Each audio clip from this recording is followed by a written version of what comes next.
heard every week on the amateur radio bands all around the world, broadcast on low-power AM and FM stations all across the United States, and one of the first podcasts on the internet. We are This Week in Amateur Radio, the worldwide premier amateur radio and technology news magazine and bulletin service of the air. Here are the stories for release around the earth as we come to air with edition number 1420 of This Week in Amateur Radio. What was happening at the Dayton Hamvention? We will have a look at some of the activities. We will have coverage of the Youth on the Air convention held at the Dayton Hamvention. The Wireless Institute of Australia asks for changes in subantarctic call sign prefixes. SteppIR Communications announces that it is formally serving the amateur radio community once again. The Australian Communications and Media Authority announced a new website for call signs. The nominations for the 2026 ARRL Media and Public Relations Awards are accepted.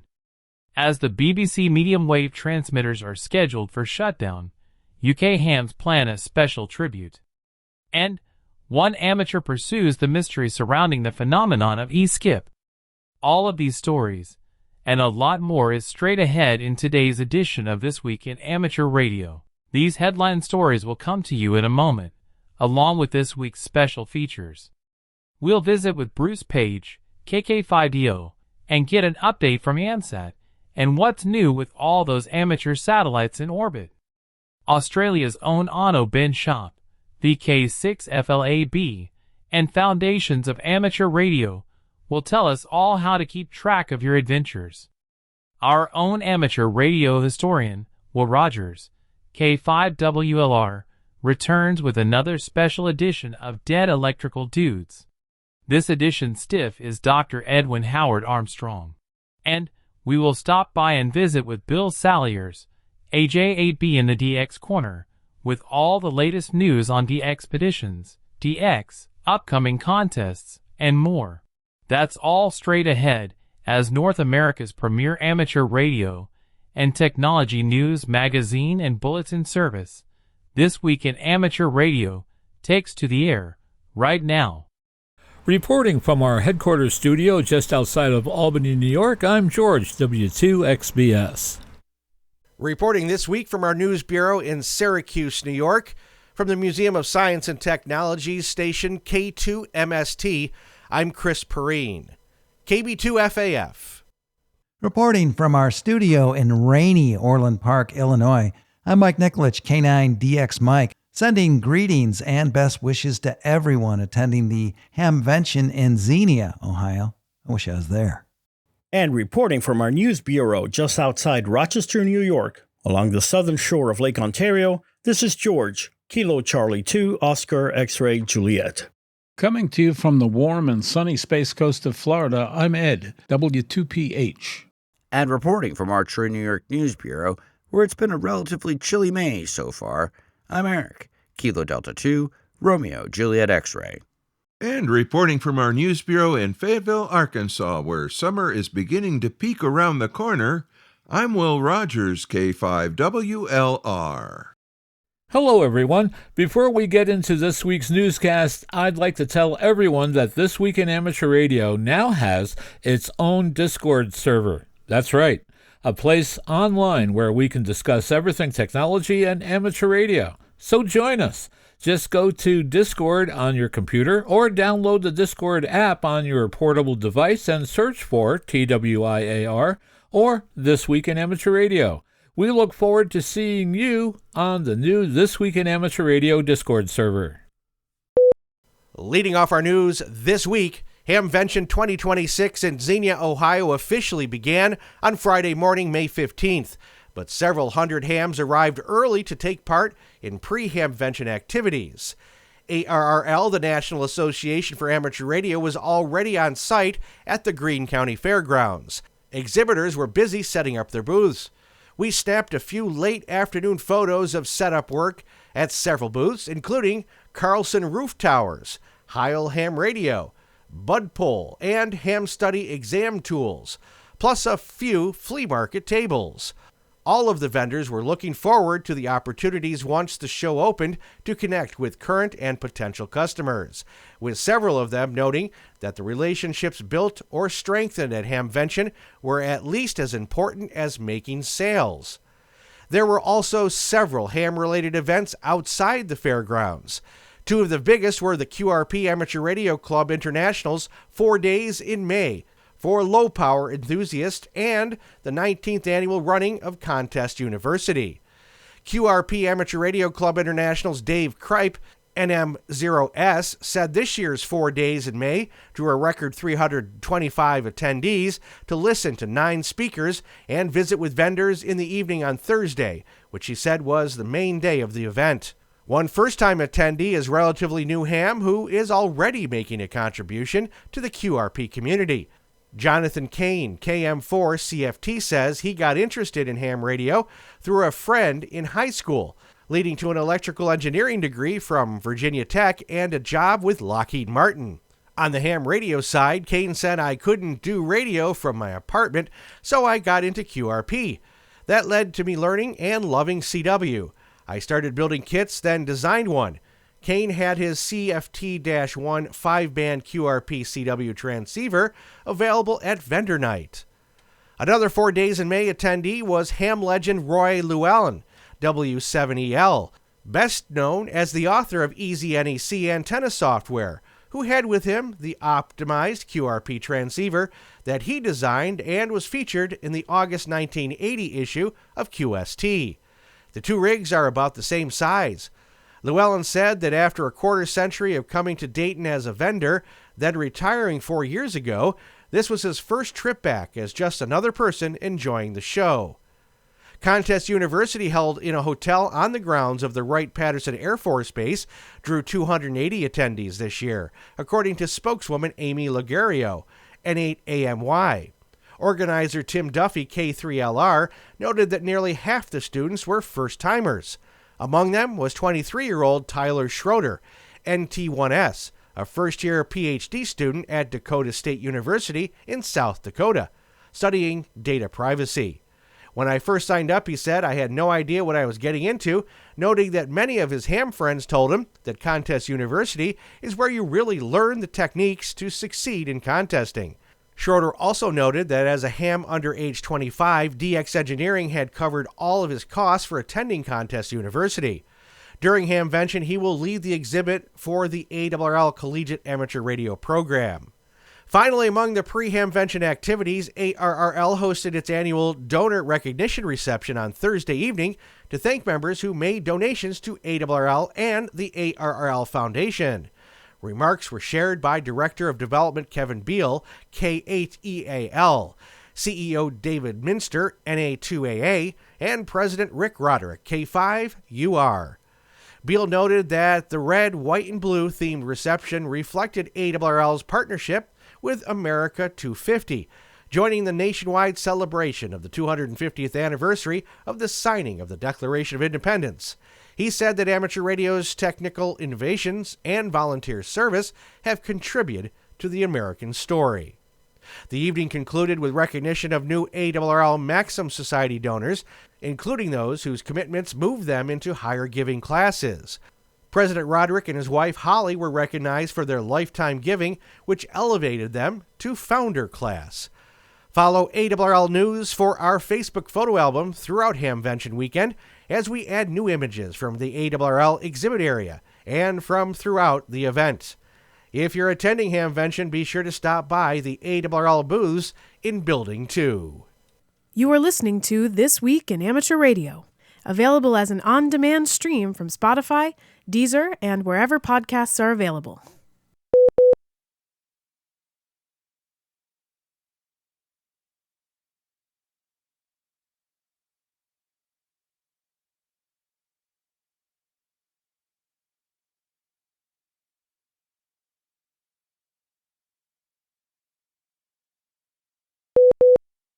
Hamvention 2026 in Xenia, Ohio, had large crowds filling the 5 exhibit halls, 4 forum rooms, and the giant flea market.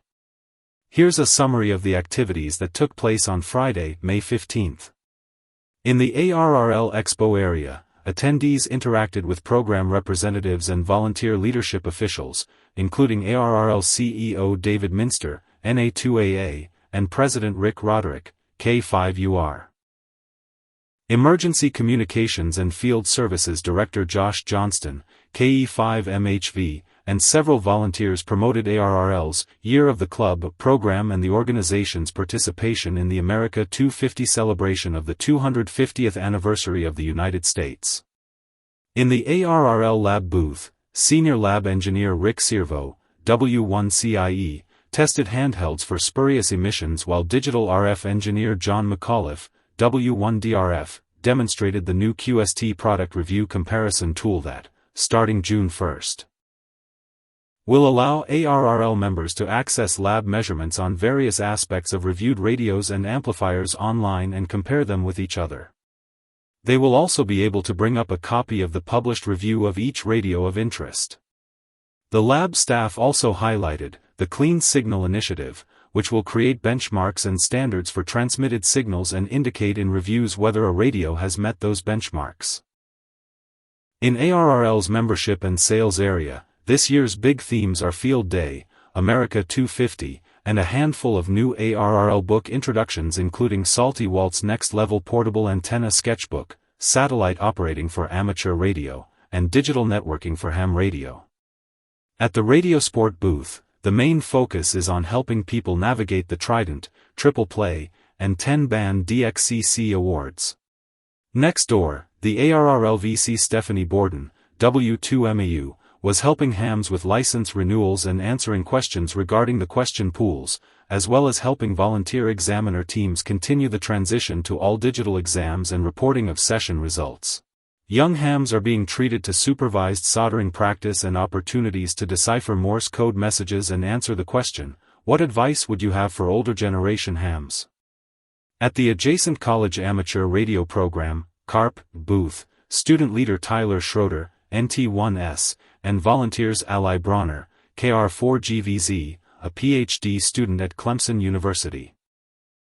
And recent Clemson graduate Cade Braxton, KO4VDX, greeted visiting college students and offered them the opportunity to get on the air using one of two remote stations hooked up inside the booth. Representatives were also on hand from the International Amateur Radio Union, ARU, the Japan Amateur Radio League, the Radio Amateurs of Canada, and the Radio Society of Great Britain, RSGB.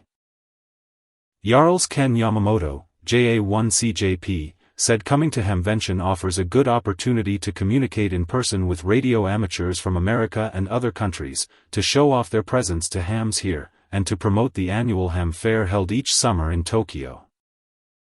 RAC President Alan Boyd, V3AJB, talked about his organization's reciprocating working relationship with ARRL, noting several shared concerns, including membership retention, getting more youth involved in amateur radio, recruiting more hams, and keeping current hams active. RSGB General Manager Steve Thomas, M1ACB, said what makes Hamvention special is the fact that there are so many people here from so many countries, and that his biggest reason for being here is to meet people, whether or not they are RSGB members. There were also book signings by ARRL authors Glenn Popiel, KW5GP, Digital Networking for Ham Radio, and Salty Walt Hudson, K4OGO, Salty Walt's Next Level Portable Antenna Sketchbook. Walt's forum drew nearly 200 fans, packing the Hamvention's largest forum room. Hudson said he was mostly an HF propagation geek and that antennas are just tools to explore propagation. He also encouraged greater study of the effects of ground conductivity on propagation, saying that it's all about the surface below and near me, the ionosphere above me, and most of all, the antenna. Outside, Chris Knox, KI1P, was showing off his Shakinavan, with radios and antennas covering 1.8 to 902 MHz, along with an analog 2-meter repeater, a DMR repeater, and a VHF public service band repeater for use during emergencies. He says the station is set up mostly for contesting and that he can run up to 1,200 watts, operating either remotely or from the van. Knox notes that this is his one and only ham shack, and that he even has a sleeping area in the back of the van. ARRL Senior Director of Marketing and Innovation Bob Inderbitsen, NQ1R, gave the keynote at the Flex Radio banquet on Friday night. All of us in this room have a role in ensuring that innovation continues by creating an environment that welcomes and nurtures the next generation, he said. He highlighted the efforts of ARRL and the wider amateur radio community to encourage pathways for youth that lead to further education and careers in wireless technology. You do not need to create a new technology to make a lasting contribution. Sometimes the most important innovation is simply creating an opportunity for someone else, said Inderbitsen. Several awards were also given out at the DX dinner.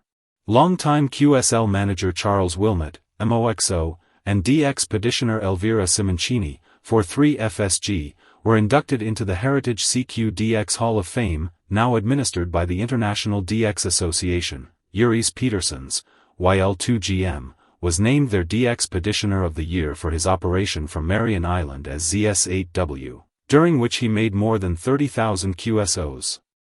The Russian DX Petition team, which included Hal Turley, W8HC, earned the club's DX Petition of the Year award for the 9U1RU expedition to Burundi, in which the operators made nearly 180,000 contacts.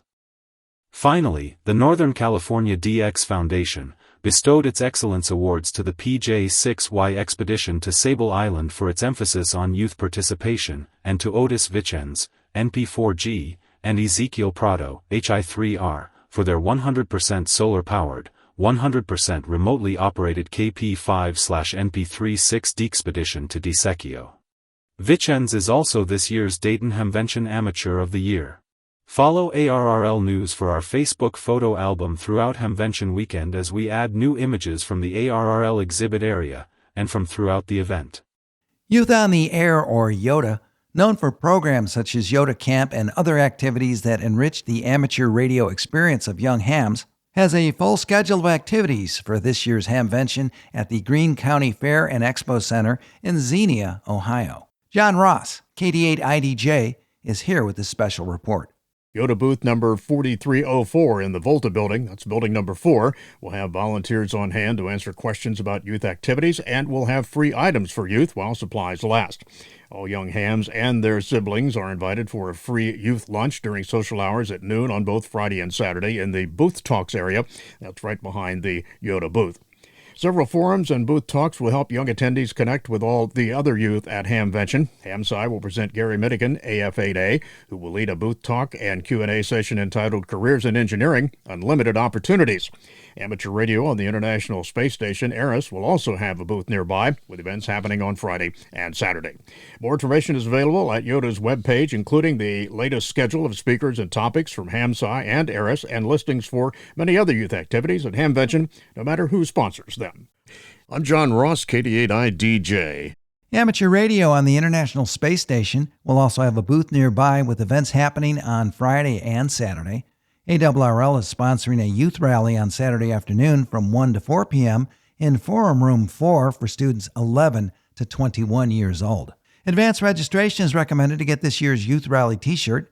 After the rally, the ARRL Collegiate Amateur Radio program will hold a meetup in the same room. Students are also invited to visit the education and youth exhibits in the ARRL exposition area in the Tesla building, that's Building 2 throughout H. According to the SteppIR Communications website, their urban beam, big IR, and small IR verticals, and 3 and 4 element Yagi antennas are available for online purchase. Their DB series products are available, but must be scheduled to fit within the production schedule of their commercial operations. CEO John Myrtle said in a recent Groups.io post, "We never left ham radio because we wanted to. We did it because what we had been successful at for many years in the ham market was not working any longer, and we were trying to be too many things to too many people, and taking a lot of deserved heat in the process from our ham customers. We knew for certain that something had to change, and while we did not know how this was all going to turn out, we were always hoping for some kind of rekindling of the ham radio consumer market. Now a year later, here we are. We have a stable, growing commercial business platform, key commercial partnerships, and we feel we can responsibly start going back to our original roots our ham radio customers. We're still not a perfect company by any means. For example, we've got work to do on making the user experience a better one, albeit through more modern means of communication and support. ARRL spoke with Myrtle recently. Though we're not exhibiting at the Hamvention, we have donated an urban beam to the grand prize pool. You can find our products online at our website, along with parts for all of our products. You are listening to North America's premier news and information service for the amateur radio hobbyist. We are This Week in Amateur Radio.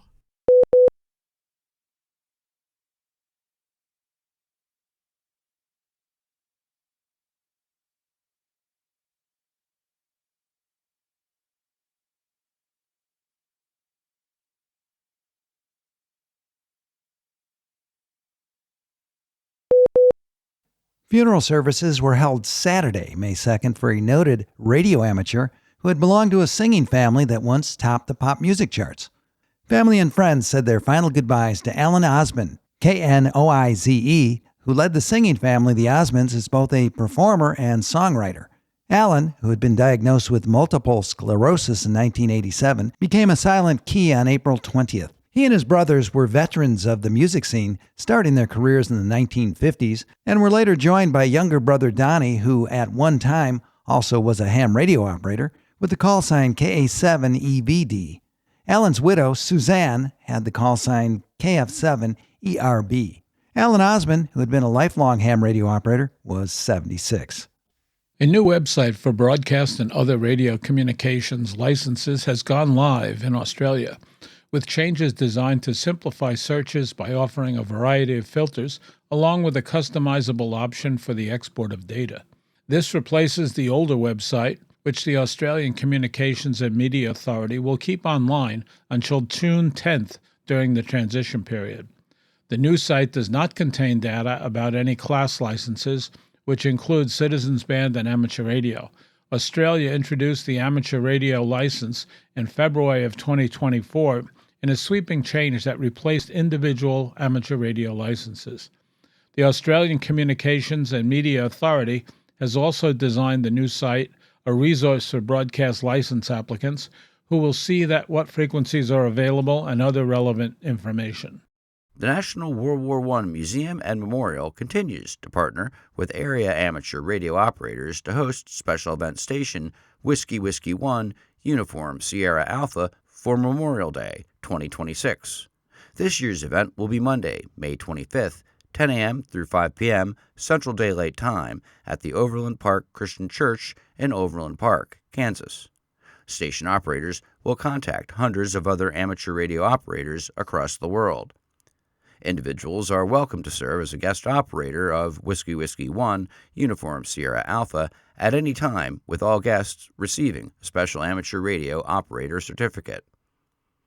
Operating events from Whiskey Whiskey 1 Uniform Sierra Alpha have been very successful. During the 5 years of the centennial, from 2014 through 2018, there were 19 events with over 27,000 contacts in all 50 United States, 11 of 12 Canadian provinces, and 133 countries worldwide. Whiskey Whiskey 1 Uniform Sierra Alpha acknowledged over 2,500 QSL cards and sent out 5,000 certificates. As of 2021, there were over 100,000 lookups on QRZ. Contact Whiskey Whiskey 1 Uniform Sierra Alpha for additional information and operating frequencies. The Boston Software Defined Radio User Group, SDR Boston, is hosting the New England Workshop for Software Defined Radio 2026 on June 4th and 5th at Worcester Polytechnic Institute in Worcester, Massachusetts. The primary goal of this workshop is to provide a forum that enables software-defined radio enthusiasts to get together, collaborate, and introduce SDR concepts to those interested in furthering their knowledge of SDR capabilities and available resources. New SDR 2026 welcomes experienced SDR enthusiasts as well as individuals who are interested in getting started with SDR. John Swoboda, PhD, Geospace Research Scientist at the Massachusetts Institute of Technology, Haystack Observatory, said the two-day event is open to all amateur radio operators who want to learn more about SDR. This is an opportunity to explore more opportunities using SDR how it works, and the advantages of SDR technology, said Swoboda. You don't have to quit using the tactile touch of tuning a transceiver or give up tubes. SDR still has all of those familiar functions. The keynote speaker this year is ARRL member Gregory Charvet, N8ZRY. A radar expert in his professional life, he operates SSB equipment that he has designed and built from scratch, and vintage gear that he has restored. His work has been featured in QST magazine, on Hackaday, and many other publications. Charvet is a senior member of the Institute of Electrical and Electronics Engineers. His YouTube channel is Gregory Charvet at YouTube. New SDR 2026 will be held at WPI 100 Institute Road, Worcester, Massachusetts. The main event is scheduled for Friday, June 5th, 2026 from 8 a.m. to 5 p.m. Eastern. Tutorials are scheduled Thursday, June 4th from 5 p.m. to 9 p.m. Eastern. Attendance is free, but advanced registration is required. ARRL has extended the deadline to May 31st, 2026 for nominations to honor outstanding work that advances amateur radio through media and public relations. First up, the ARRL Bill Leonard Professional Media Award. The Bill Leonard Award honors 3 professional journalists or journalistic teams each year whose outstanding coverage highlights the enjoyment, importance, and public service value of the amateur radio service. The award was created as a tribute to the late CBS News president Bill Leonard, W2SKE, who is a silent key. The award is divided into 3 categories based on format: A, audio, B, visual, and C, print and text. Nominations are judged by members of the ARRL Public Relations Committee, and the final decision is made by the ARRL Board of Directors at their second meeting in July. Award winners in each category, either individual or group, will receive an engraved plaque and a $250 contribution, and it will be made for each winning entry to the charity of their choice. The 2025 Leonard Award for print reporting was presented to Makina Kelly and Del Cameron of Wired for their October 2024 article, "Through Hurricane Helena and Milton, Amateur Radio Triumphs When All Else Fails." The 2025 Leonard Award for video reporting was presented to NBC Today correspondent Harry Smith in recognition of his outstanding coverage of amateur radio in the television segment. Meet the students using radio waves to contact the ISS. Nomination instructions are available at www.arrl.org/bill-leonard-award. Next, the ARRL Philip J. McGann Memorial Silver Antenna Award. The annual award honoring Phil McGann, WA2MBQ, who also is a silent key, is given to an amateur who has demonstrated success promoting amateur radio to the public. McGann was a journalist who served as the first chairman of the ARRL Public Relations Committee, which helped reinvigorate the organization's commitment to public relations. The award was established by ARRL and friends in the New Hampshire Amateur Radio Association. Public relations activities for which the McGann Award is presented include efforts specifically directed at bringing amateur radio to the public's attention, and most often the media's in a positive light. This may include traditional methods like news releases or non-traditional methods such as hosting a radio show or being an active public speaker.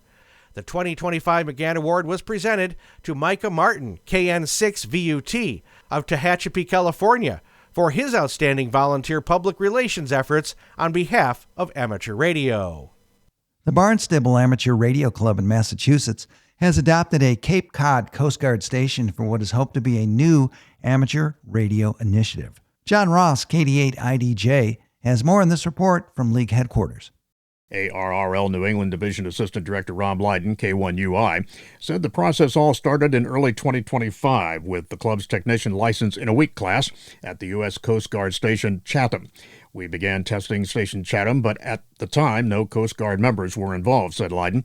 However, during the February 2026 Cape Cod blizzard, there was a breakdown in normal communication and an extended loss of power.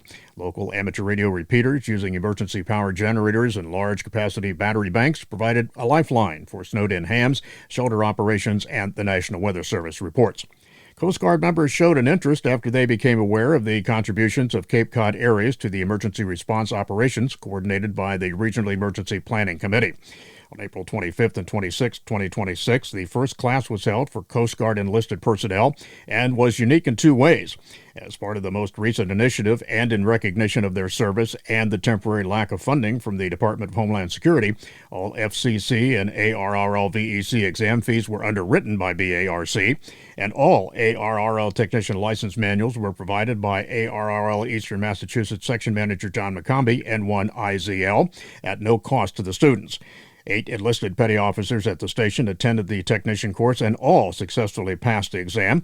A second licensing class planned for early June will include additional enlisted personnel. For most of my crew, this was their first experience with the loss of all of the utilities that we barely give a moment's thought to until they are lost, said Chatham Coast Guard Station Officer in Charge Ross Comstock, KE5BM. Now the crewmen who have successfully earned their licenses are exploring all of the different paths to amateur radio.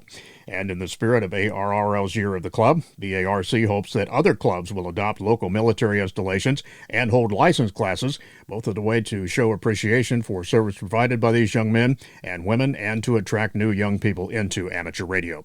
I'm John Ross, KD8I-DJ. This type of relationship is what we talk about all the time, said Josh Johnston, KE5MHV, ARRL Emergency Communications and Field Services Director. Relationships are one of the keys to healthy clubs, ARRL groups, and amateur radio as a whole. You're listening to North America's premier amateur radio and technology news magazine of the air. We are This Week in Amateur Radio, distributed worldwide at TWIAR.net.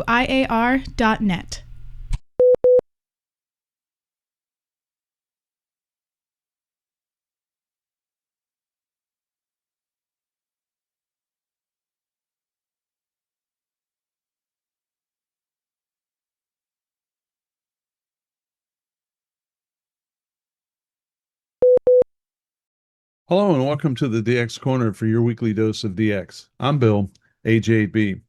As we normally do, let's start off with information about the announced DXpeditions and updates, starting with Lord Howe Island, which is VK9 Lima. A 7-operator team will activate Lord Howe Island, which is DXCC VK9 Lima, from the 1st of June to the 14th of June using contest call sign Victor Juliet 2 Lima as part of the DX Marathon activation.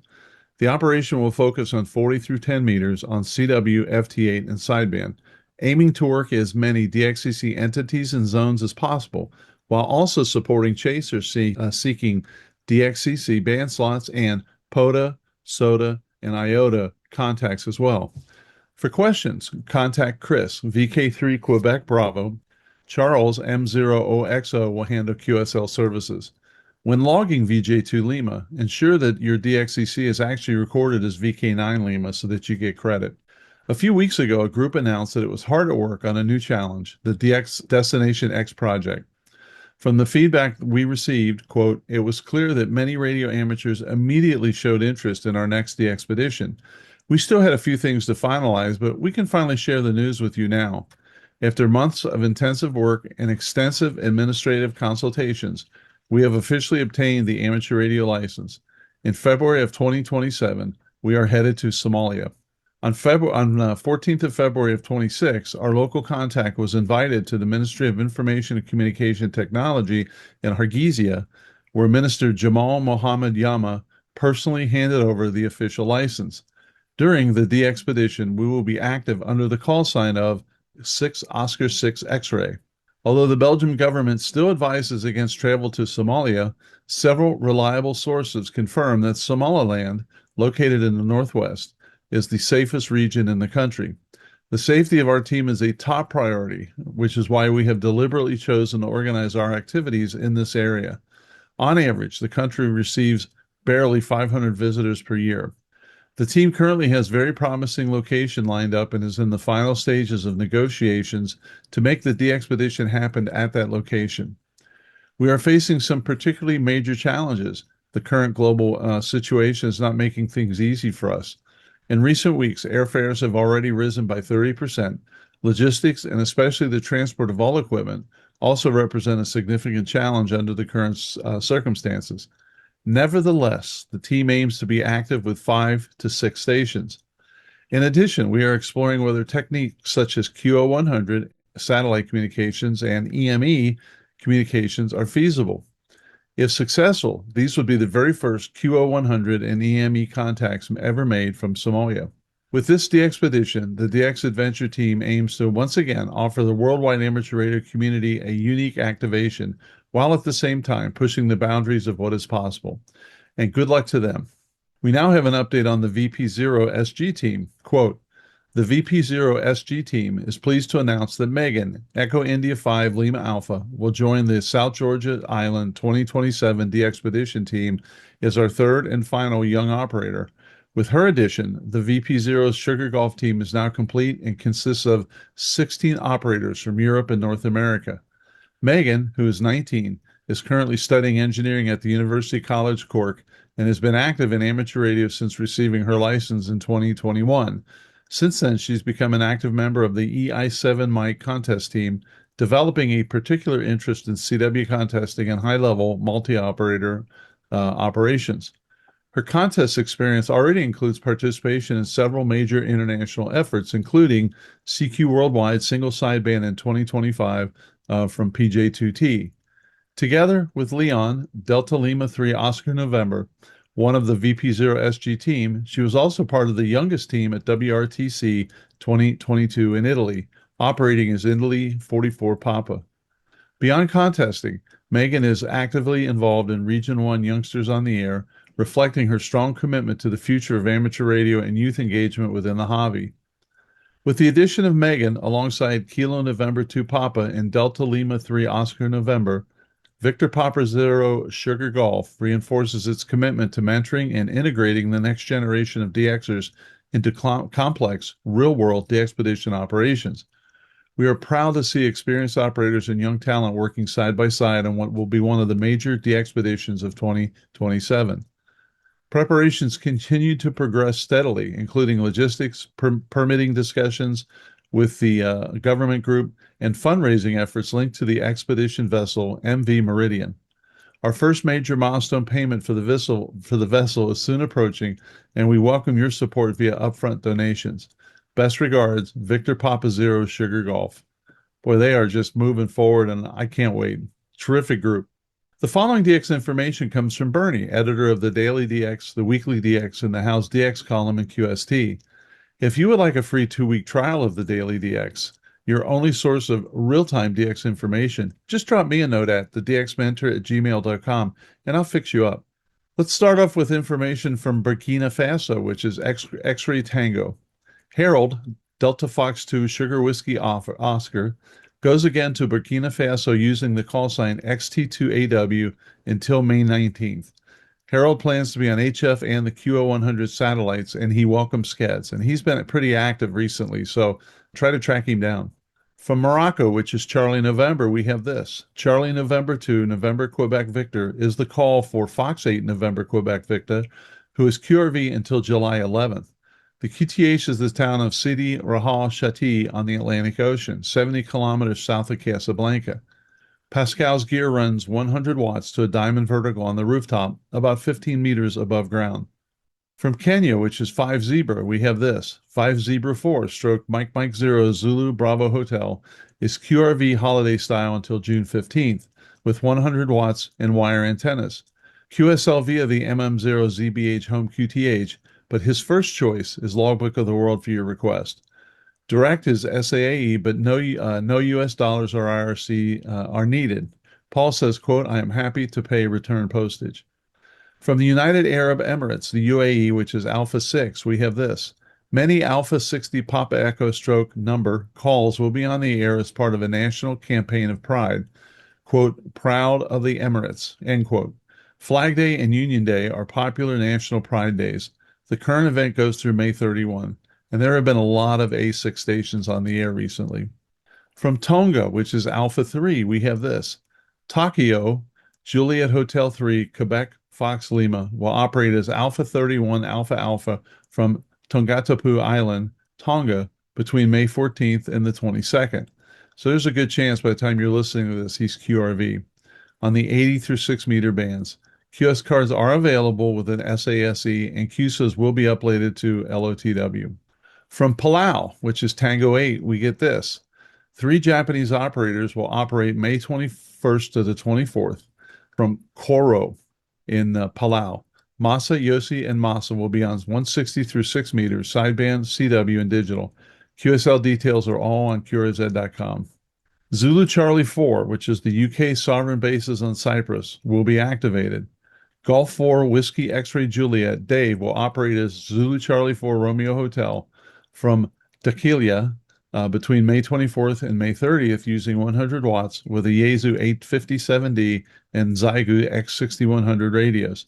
He will be active on CW, sideband, FT8, and FT4 across 40 through 6 meters using dipoles and end-fed half-wave antennas. From Rodriguez Island, which is 3 Baker 9, we have this. Ivan UR9 IDX is QRV until June 1st as 3 Baker 9 Ida Delta X-Ray from Rodriguez Islands. His operations will focus on the HF bands, partially using CW and some SSB, but not FT8. QSL direct only to his address in Madeira Island, Portugal. From Svalbard, which is Juliet Whiskey, we have this. Golf 1 Victor Alpha Quebec Tom will be briefly operating as Juliet Whiskey Stroke Golf 1 Victor Alpha Quebec from Svalbard in May of 2026 using portable QRP CW equipment on 20 meters. He asks for patience with his CW and notes that QSOs will be confirmed via LOTW and QRZ.com after his return to the UK. From Greenland, which is Oscar X-Ray, we have this. Oscar Zulu 1 Delta Juliet Juliet Bo will be active as Oscar X-Ray 3 Lima X-Ray from Asiat Island until May 22nd.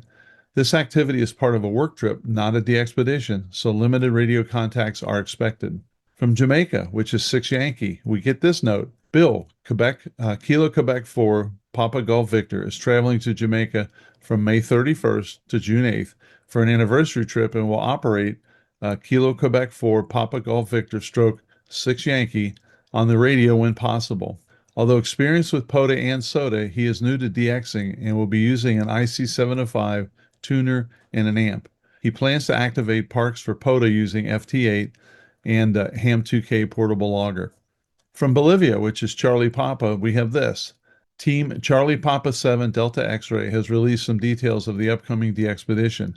They plan to be QRV from Tarija May 26th to June 6th, including the CQ Worldwide WPX CW weekend. The rest of the time they will do sideband, CW, and FT8, 160 through 6 meters and EME on 2 meters and 432 megahertz. QSL this DXpedition to LU1 FM and Club OQRS. From Bonaire, which is PJ4, we have this. Chris, WA7RAR, who will be operating as PJ4CB, will be there from May 27th to June 8th, single sideband and CW, 20 through 10 meters, and from POTA sites on the island. So stay tuned for more information on the POTA information. From Azerbaijan, which is 4 Kilo, the first ever POTA activation from Absheron National Park, which is AZ-0004, will be May 28th. The 4K0T DXpedition and contest team is going, joined by the ARRL, which is the Azerbaijan Radio Amateur Society. They say the park is remarkable on the Caspian Sea. It's located at Grid Square LN50EG. They plan HF single sideband and will have live updates, photos, logs, and QSL information as things unfold. And as they have information, you'll get it here. This week, the DX Mentor YouTube channel will feature 2 new episodes in honor of Hamvention weekend. The first is an update of the CQ Marathon program by Mark, WC3W. The second is a discussion of remote operating in the Caribbean with Dave Minster, NA2AA, CEO of the ARRL, and Dick, N9EEE, editor of the CW Ops newsletter. Check them out and let me know what you think. If you have questions or you need more information or details about anything we talked about, drop me a note at thedxmentor@gmail.com. Until next week, this is Bill, AJB 773, and thanks to my XYL Karen for her love and support. I hope to hear you in the pile-ups. Have a great DX week. You are listening to This Week in Amateur Radio, available as an on-demand stream from Spotify, Deezer, and wherever podcasts are available.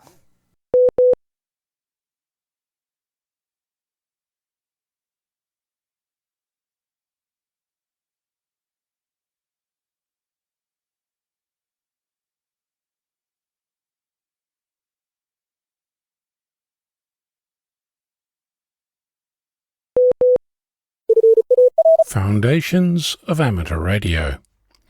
About a year ago, I set upon a new adventure to determine if the dummy load I own, traditionally seen as a device that doesn't emit any RF, to determine if it was in fact imbued with the ability to absorb RF rather than share it around like an antenna might. At this point you might be shaking your head, but this wasn't embarked upon lightly. I had spent several years experimenting with lower and lower power levels and came to learn that even 10 milliwatts can make it to the other side of the planet, 13,945 kilometers away. In other words, extremely low power can, under the right conditions, make it across the globe. So, with that in mind, I connected a dummy load to my Whisper beacon and configured it to transmit across each band between 80 meters and 10 meters, and then set up an RTL SDR dongle to monitor those same bands, as well as the remainder of the amateur bands within the range of the dongle. I did this because I wanted to make sure that if there was any chance of a harmonic appearing unexpectedly, there'd be a good chance I'd see it. Then, for a year, I did nothing. Well, not exactly, but we'll get to that. After downloading 16 months of Whisper reports, I extracted all the records that had my beacon in it, and separated them into two groups. Those that had Victor Kilo 6 Foxtrot Lima Alpha Bravo as the reporting station, and those that didn't. Both contained a significant number of signal reports. After doing some analysis, charting the efforts and discovering other phenomena, I can report back a little of what I learned. The dummy load does radiate, but I only saw reports from the dongle which is in the same room. I have already talked about this, and at the moment the working theory is that the coax between the beacon and the dummy load radiates, or the beacon itself does, or something else, because the RTL SDR dongle is clearly and accurately decoding Whisper signals. I'm not sure how I'd go about verifying where the radiation is coming from exactly, or if I'd need equipment that I don't have or know about. That said, somewhat to my surprise, the signal reports were not static, varying considerably by as much as 40 dB. Notice that we're talking about a signal that is being, at least ostensibly, transmitted into a dummy load and being received on an external antenna. The signal reports don't appear particularly affected by time of day or band. That said, there's a visible range of reports across the year, but it's hard to observe anything definitive, since most of September and October is missing. At this point, I cannot tell you why that's the case. More on this in a moment. I did notice that some odd things happen to reports throughout the year. For example, on 40 meters, the reports were significantly poorer in the first half of 2025. 17 and 15 meters, on the other hand, were worse in the second half of the year. On the 25th of April here in Australia, we are permitted to change our call sign to use Alpha X-ray as a prefix. So my Victor Kilo 6 Foxtrot Lima Alpha Bravo call sign would be Alpha X-ray 6 Foxtrot Lima Alpha Bravo. On that day I configured my beacon to use 40 meters and connected it to the antenna for the first time in a year. I had several reports across the Great Australian Bight over 2,000 kilometres away. At midnight UTC the next day, I changed the call sign back to its normal Victor Kilo prefix and changed the bands to use 80 metres, 40 metres, 15 metres and 10 metres. and left it connected to the antenna. While the antenna is a mono-band antenna, I wanted to know if it would still radiate on bands it wasn't intended for. Turns out that, yes, it does. Very nicely, in fact.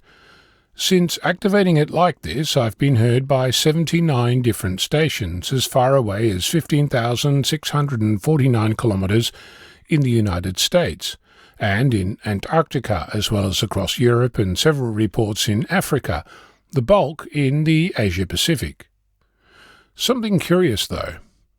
I noticed that there were no reports on 80 meters and only a few on 40 meters. Pretty evenly split are reports on 15 meters and 10 meters. This was odd to me, since I would have told you that the antenna is a 40-meter monoband antenna. You might recall, built by Walter, Victor Kilo 6 Bravo Charlie Papa Silent Key, I was given several antennas that are essentially helically wound verticals. I've used these ever since. I was adamant that I'd change my antenna to 40 meters.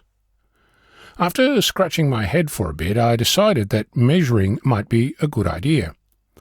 I discovered that the SWR, the standing wave ratio, a traditional measurement of antenna effectiveness on 80 meters, is infinite. It's high on 40 meters, over 3-to-1 on 15 meters, just on 3-to-1 on 10 meters, and similar on 2 meters. In other words, this is probably a 15-meter antenna. Now, here's some things to observe. Based on reports across Australia, this antenna still radiates my 200 milliwatt beacon on 40 meters, even though the SWR is 17.5 to 1. Yes, you heard that right. This by way of noticing that the SWR has a relationship with how your antenna functions, but you might know a dummy load has a perfect SWR of 1 to 1. In other words, the SWR is one way of characterizing your antenna, but clearly it's not the final word on the ability of your antenna to get on air and make noise. I've said it before, any antenna is better than no antenna. This left me with a growing sense of unease. Several of my measurements are missing. I wasn't using the antenna I thought I was. I don't recall exactly when I switched over from my 10 milliwatt antenna experiment to my 200 milliwatt dummy load, and no doubt there's other things that are lost, like local thunderstorms that encouraged me to disconnect my external receive antenna, or when I rebooted a frozen computer that wasn't decoding anything, or when the internet was down, not reporting to whispernet.org. Some of these things I can reconstruct. For example, I can roughly see in the logs when my beacon was reconfigured to 200 milliwatts. But was it still connected to an antenna, or did I immediately connect the dummy load?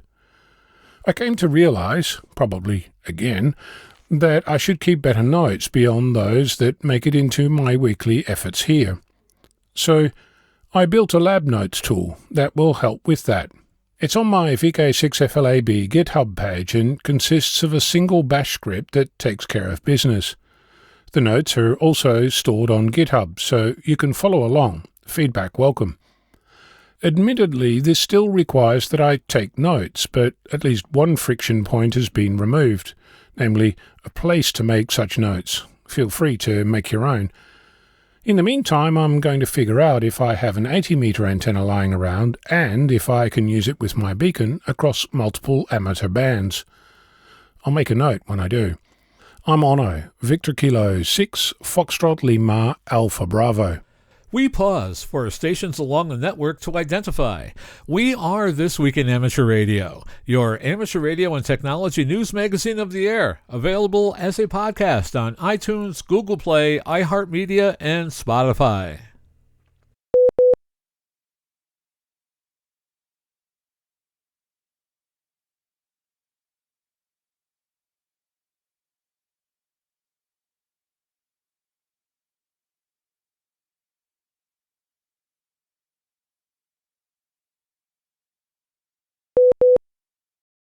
Hello and welcome to a new series here on This Week in Amateur Radio.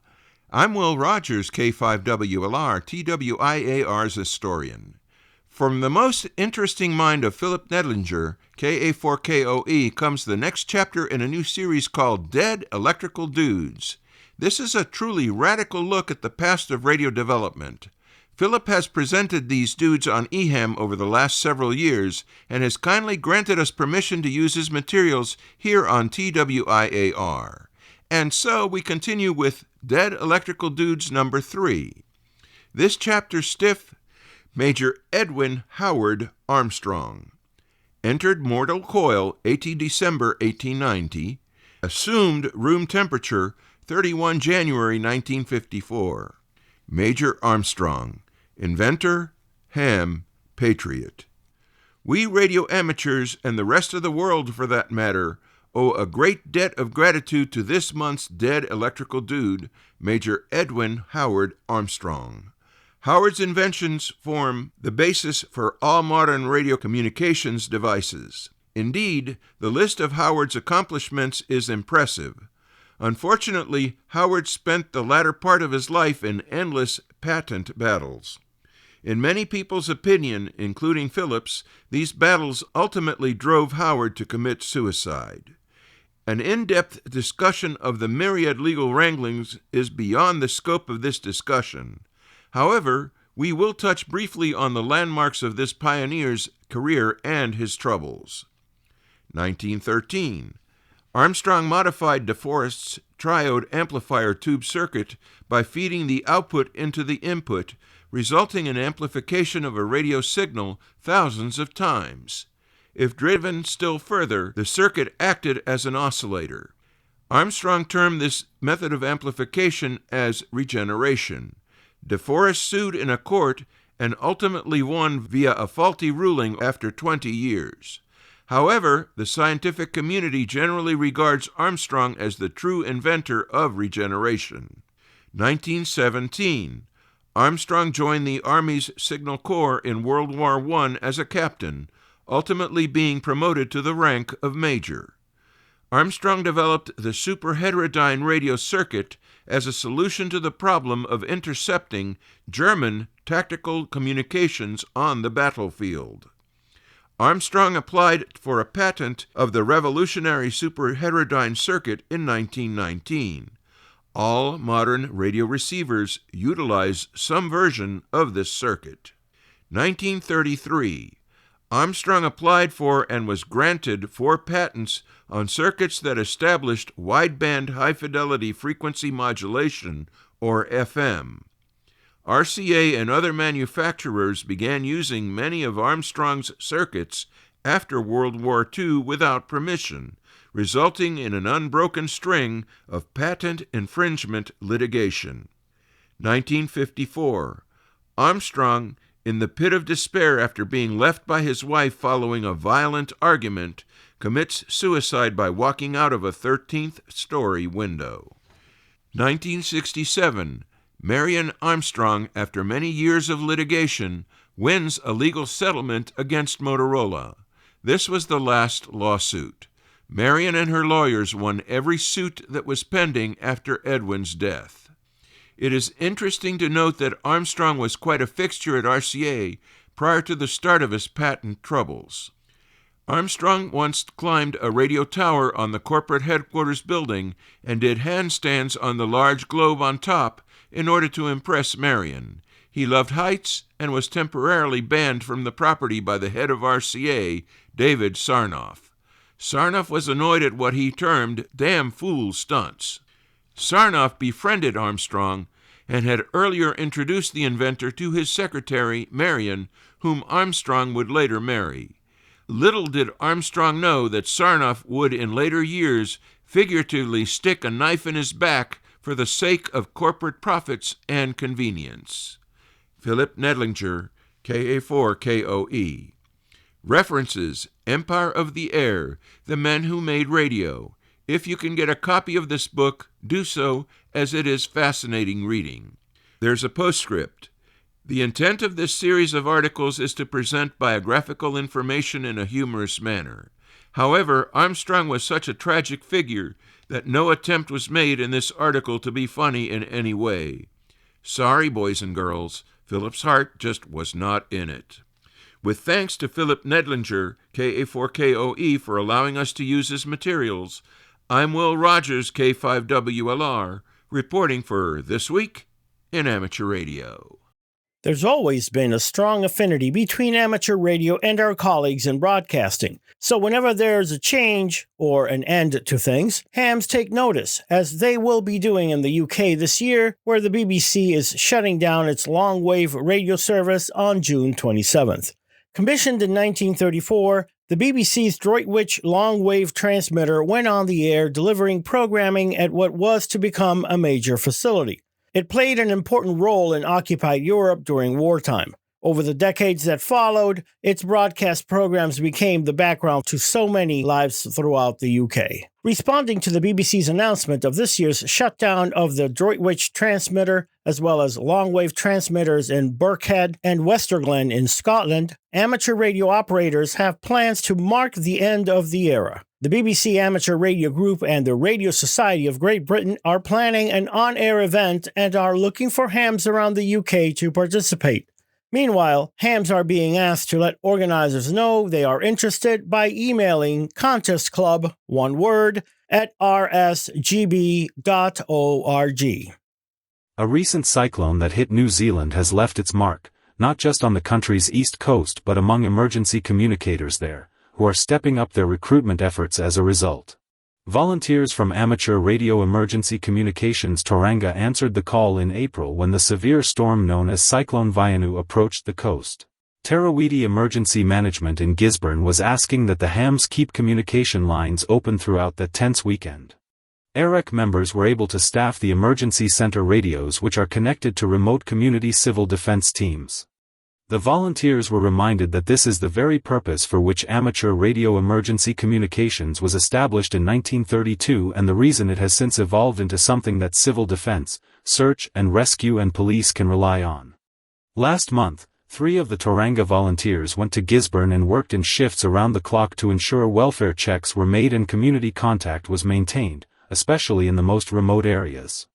One community ended up having a power failure, and their backup power did not function either, and so the ARRL volunteers got that addressed. Amateur Radio Emergency Communications also created a nationwide safety net on the HF bands. The team is now hoping to grow even stronger by adding trained volunteers and put out a call through local media to ask that interested people contact them. Group leader Joanne Watson ZL1JDR told the Sun Live website, "You never know when your skills might be the link that keeps someone connected." A U.S.-based company has developed an open-source software modem for HF digital and other uses. Developers have announced the release of Mercury, an open-source software modem that they are calling a replacement for VARA. Mercury is a digital radio OFDM protocol which can be used for HF broadcast and peer-to-peer ARQ connections with compatible TCP devices. According to Peter Bloom, general coordinator of the developer Rhythmatica, Mercury is compatible with Windows, Linux, and a number of non-Intel architectures. Peter went on to say that Mercury, the newest element of Rhythmatica's Hermes software suite, is built for reliable store and forward email and file transfer over HF radio links. He said it is compatible with most HF transceivers and it complies with ham radio use. The project coordinator is Rafael Diniz, PU2UIT. He said that Mercury has a number of advantages over VARA, including improved performance over high SNR links. There is no license fee. Find additional information on the web at www.rhythmatica.org. You are listening to This Week in Amateur Radio, available to download as a podcast from anywhere on the web podcasts are available.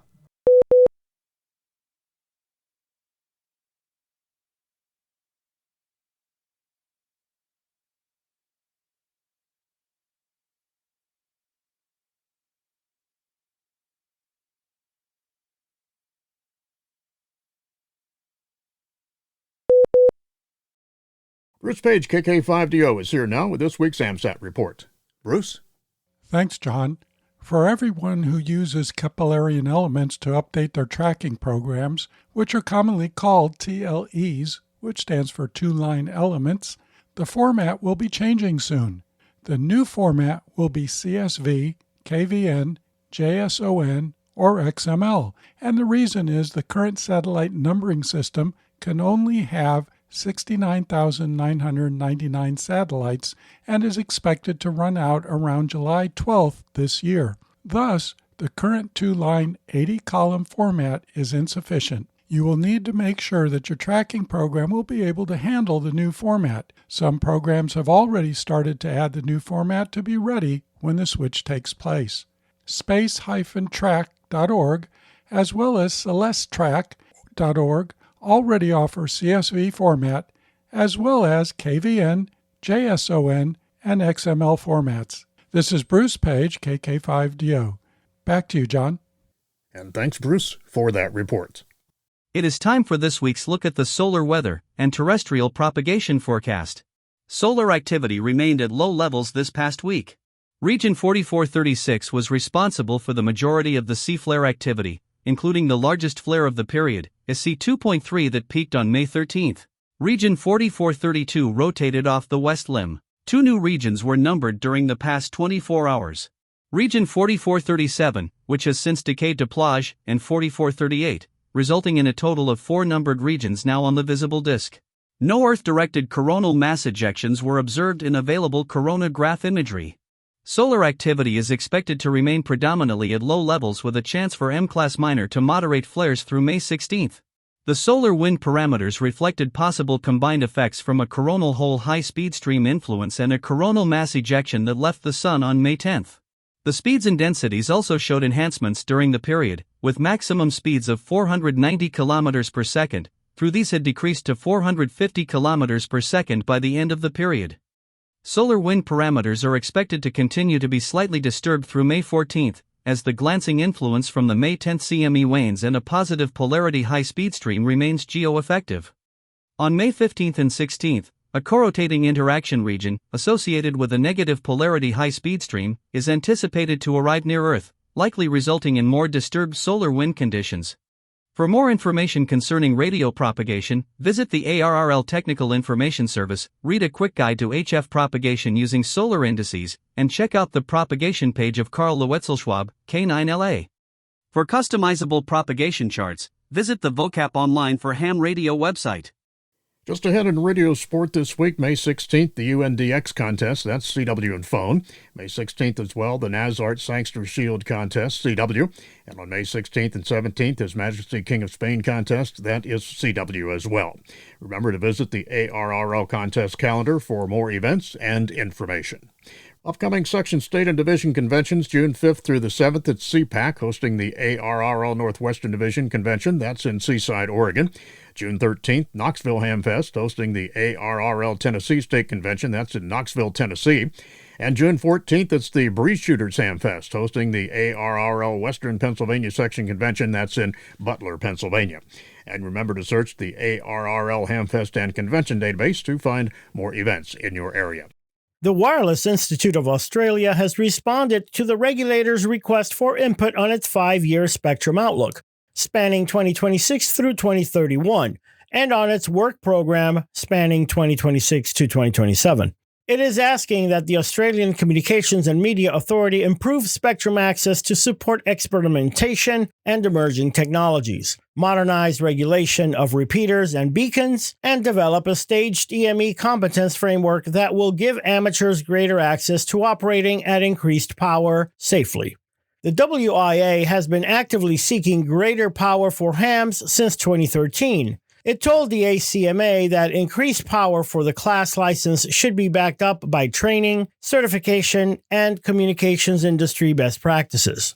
The WIA has also asked that the call sign prefixes be changed in the subantarctic, restoring VK0 for operations on Heard Island and Macquarie Island, which are now assigned the VK9 prefix of Australian external territories. The WIA is also proposing that the VK9 prefix be restored for Lord Howe Island, which is presently assigned to VK2. The response to the consultation highlights ham radio's key role in STEM and in innovation and emergency communications, noting that a number of the issues it has raised address barriers to ham radio's growth and operators' participation and efficiency. The Sakamoto Laboratory in Tokyo, Japan is asking for the continued support of the amateur radio community for its Arika 2 CubeSat.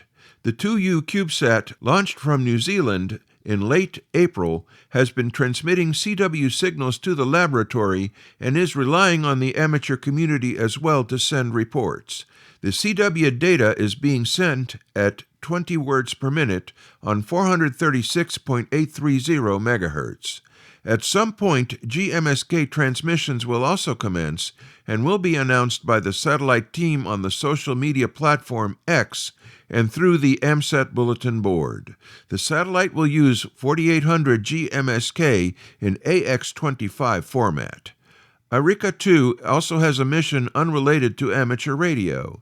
Its function is to collect images of the Earth and aurora using machine learning and to demonstrate real-time alerts of gamma-ray bursts and other astronomical events using commercial satellite services. For many hams, portable operating starts simply: a wire in a tree, a folding chair, and the lure of making memorable contacts from a favorite spot.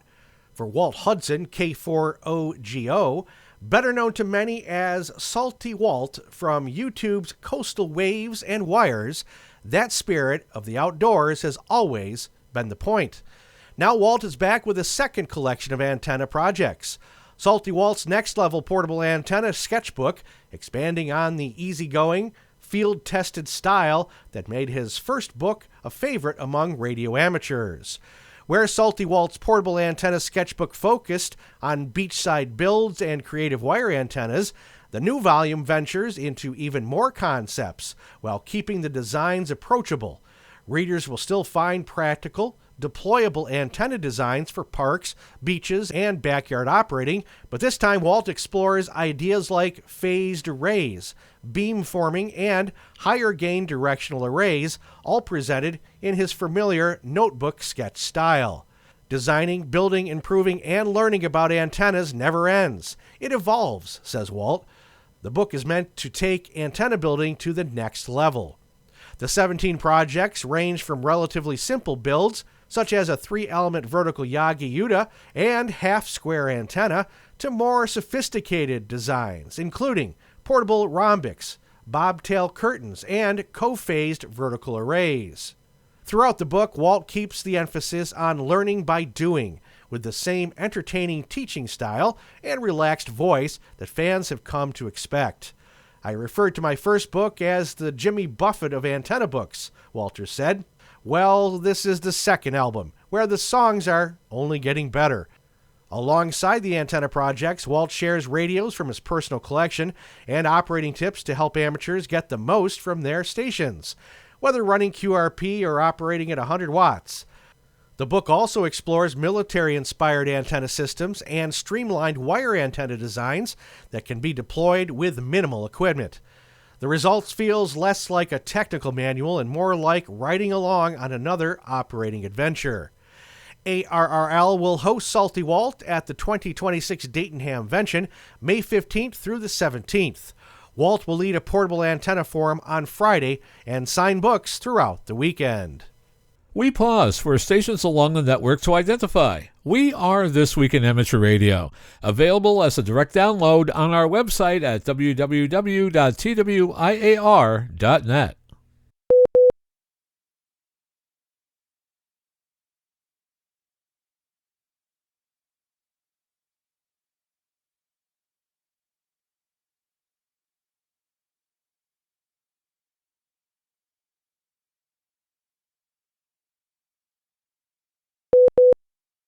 An important and influential figure in disaster communications in the United States has become a silent key. If you are involved in emergency communications or security, it is likely you are familiar with the name Ross Merlin, Whiskey Alpha 2, Whiskey Delta Tango. Ross became a silent key on May 3, 2026.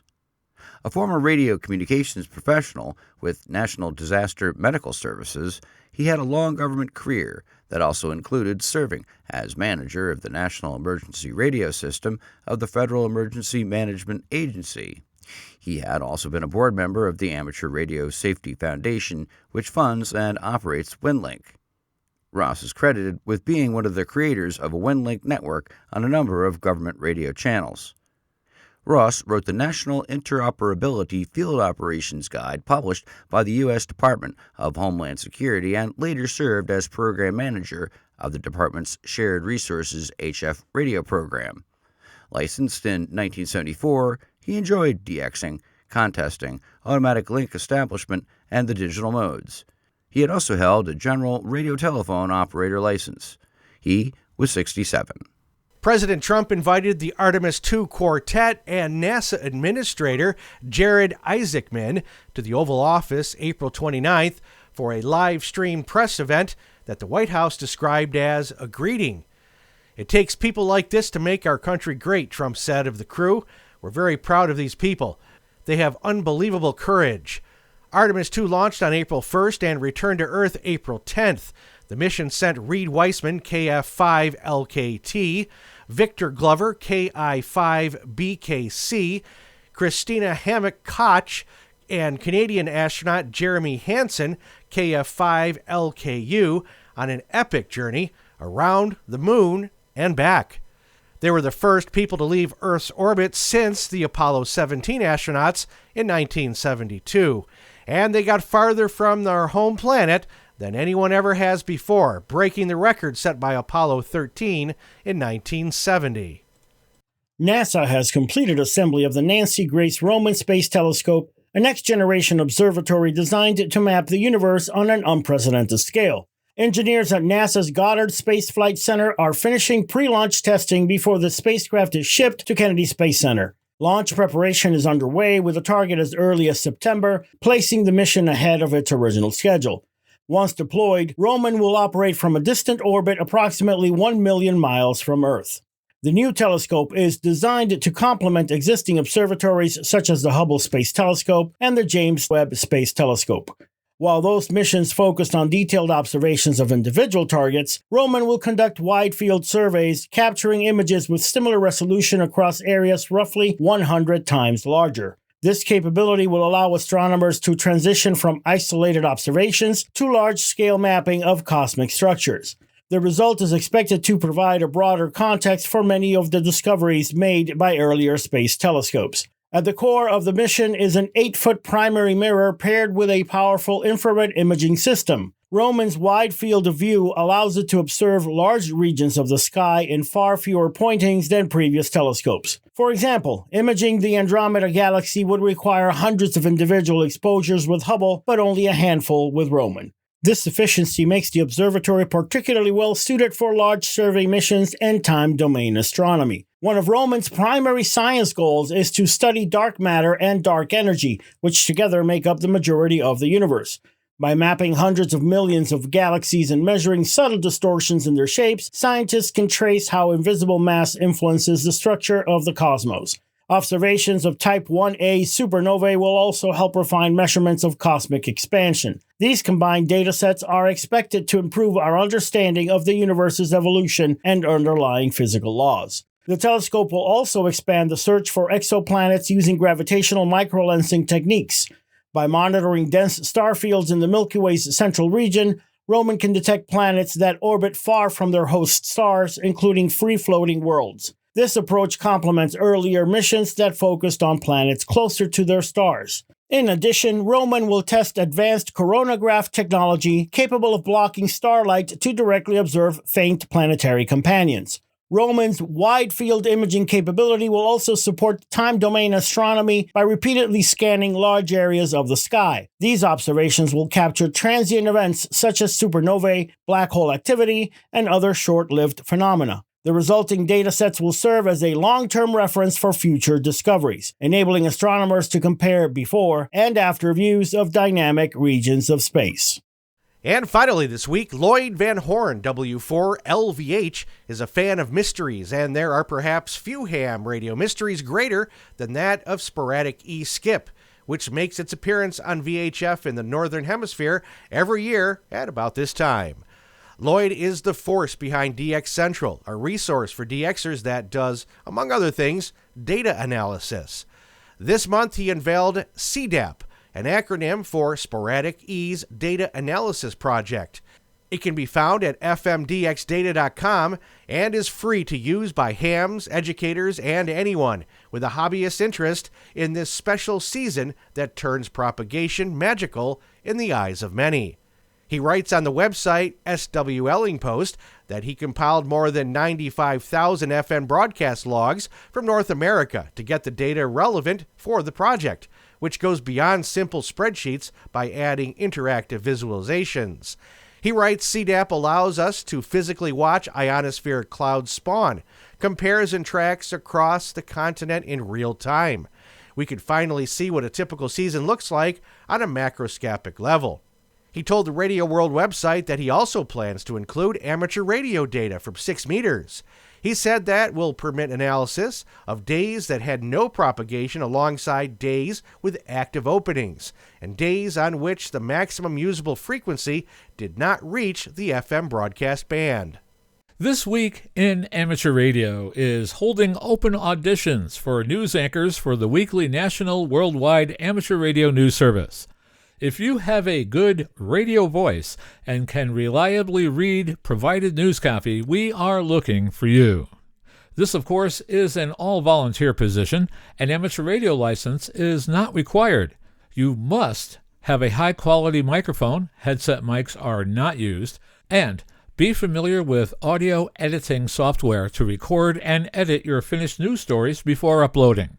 If you would like to try out for a weekly or bi-weekly anchor position with North America's premier amateur radio news on air and podcast, please send an email to our producer, George, W2XBS. You can include a sample MP3 of yourself reading news copy sent as an attachment to W2XBS77@gmail.com. That's whiskey, the number 2, X-ray Bravo Sierra 77@gmail.com. Be sure and use Anchor Audition in the subject line. Please include your phone number and a good window of time for a callback to discuss your submission and our operating logistics to see if This Week in Amateur Radio is a good fit for you. We hope to hear from you soon. This Week in Amateur Radio is heard around the world on amateur radio repeater systems, streaming on the internet, or on great low-power FM broadcast stations like WGXC-FM, part of the Wave Farm on 90.7 MHz in Akron, New York, serving Greene County and the southern regions of New York's Capital District.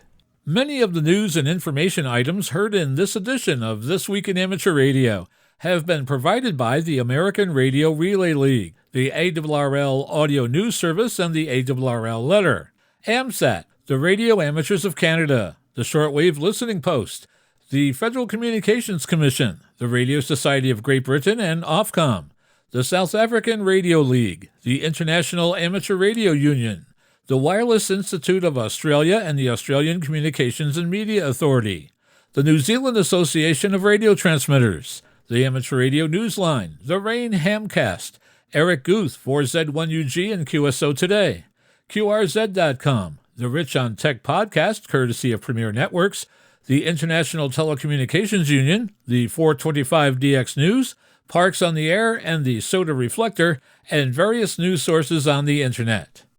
With special thanks to all our weekly news sources and to you, our listeners, that wraps up this edition of This Week in Amateur Radio. If you would like to write to us, you can find everything you need, including archive editions of the news service, at our website at twiar.net. And now, for all of us at This Week in Amateur Radio headquarters and all our news team around the world, this is Will Rogers, K5WLR in Fayetteville, Arkansas, wishing you 73.